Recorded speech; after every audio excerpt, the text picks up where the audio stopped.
আল্লাহ কাদিয়ানীদেরকে রাষ্ট্রীয়ভাবে অমুসলিম ঘোষণা করতে হবে।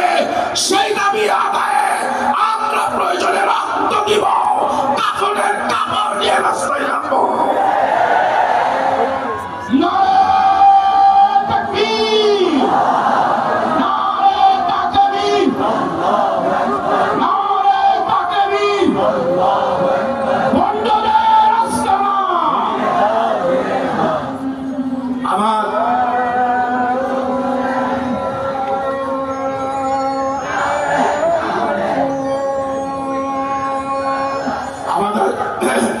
আমাদের শেষ কথা ভাই, ধারাবাহিকভাবে আন্দোলনকে চাঙ্গা করা, পরিকল্পিতভাবে কাজ করবার জন্য আমাদের হযরত মধুপুরের বিশ্ব হুজুর রাহমাতুল্লাহ বারাকাতুহুম সহ দেশের শীর্ষ উলামায়ে কেরাম, হাটহাজারী মাদ্রাসা সহ দেশের শীর্ষ মাদ্রাসা ওয়ালারা তারা সবাই